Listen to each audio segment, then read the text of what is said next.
Soy la hermana Paola Sea y les voy a hablar de la importancia del Concilio de Trento en la historia de la Iglesia. Trento tuvo una importancia crucial en orden a poner en práctica la Reforma Católica. Este concilio emitió más reformas y decretos del dogma que ninguno anterior, y trazó la línea que seguiría la Iglesia en los siguientes 400 años. Trento fue una oportuna respuesta a los retos derivados de la Reforma Católica.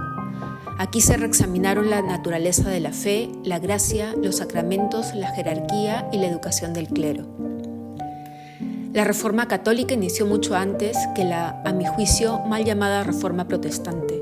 Dentro de la Iglesia había problemas de corrupción y falta de disciplina, pero no toda la Iglesia estaba corrompida, sino que hubo grandes esfuerzos de reforma, como por ejemplo entre las grandes congregaciones y monasterios, a la par que surgieron nuevas órdenes religiosas como los capuchinos y jesuitas. Asimismo, la idea de organizar un concilio para reformar a la Iglesia había estado presente continuamente en los últimos siglos de la Edad Media. Más aún, hubo algunos concilios como el de Constanza que buscaron caminos para iniciar la reforma. También el Quinto Concilio de Latrán había aprobado diversos decretos de reforma del clero y de la curia. El concilio debería proponerse dos fines. Por un lado, dialogar con los cristianos separados para recuperar la unidad en la fe.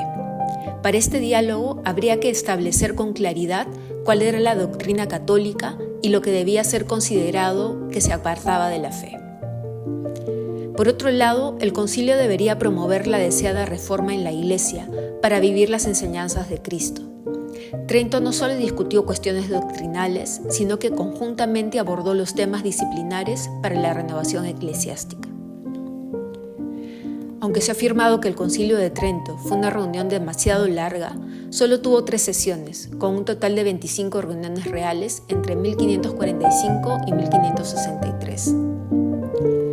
La primera sesión tuvo lugar durante el pontificado de Pablo III. Los primeros decretos aprobados trataron sobre las fuentes de la fe católica y sobre el texto de la Sagrada Escritura, su administración y su uso. Se define el canon y se acepta la Vulgata como traducción oficial de la Biblia. Dentro de la primera sesión era aprobado el decreto sobre el pecado original y un decreto de reforma con 2 partes, sobre la enseñanza de la Sagrada Escritura y la teología y sobre la predestinación. A los pocos días iniciaba un largo periodo de debate sobre el tema de la justificación. Con la elección como obispo de Roma de Julio III, tuvo lugar la segunda sesión que aprobó decretos de carácter dogmático sobre la Eucaristía, el sacrificio de la misa, la penitencia, la extremaunción y el sacramento del orden. Además de decretos disciplinares como la autoridad de los obispos, las admisiones a las órdenes sagradas, el modo de vestir de los clérigos. Fue Pío IV quien convocó la tercera sesión. En esta última sesión participaron numerosos eclesiásticos. Fueron aprobados decretos de fe sobre los siguientes temas: la comunión bajo una sola especie, el santo sacrificio de la misa, el sacramento del orden, dedicado especialmente a los obispos, el sacramento del matrimonio, que prohíbe y declaraba inválidos los matrimonios celebrados en privados a partir de entonces, el purgatorio, la invocación y veneración de las reliquias y de los santos, así como de sus imágenes y las indulgencias.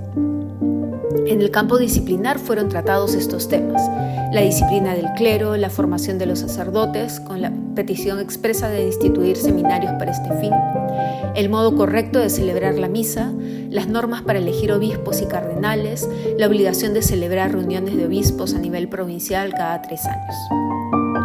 Otras indicaciones dadas en esta sesión se referían a la necesidad de preparar un misal y un breviario corregidos, un catecismo y un índice de libros prohibidos. Estos textos fueron publicados en los años sucesivos y ayudaron mucho a la vida de la Iglesia. La larga enumeración del trabajo realizado por el Concilio de Trento muestra hasta qué punto se trató de un evento de importancia indiscutible, originado no solo desde el deseo de responder a los errores del movimiento protestante, sino sobre todo desde el anhelo de promover una auténtica y profunda reforma católica. Sería un abuso usar la palabra reforma para referirse a los protestantes y la palabra contrarreforma para aludir a los católicos.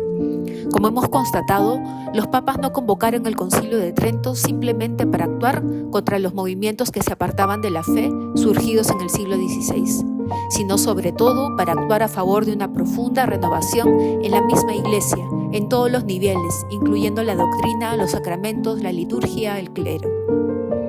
Lo más correcto sería entonces hablar de una auténtica reforma como fue la católica, y por otro lado, de un movimiento protestante que llevó a graves desviaciones doctrinales y algunos serios abusos morales. Trento, en este sentido, fue una gracia extraordinaria para la Iglesia católica, un evento que alentó, organizó y relanzó el deseo de renovación cristiana que el Espíritu Santo había suscitado en muchos corazones de fieles, hijos de la Iglesia, de auténticos seguidores de Jesucristo.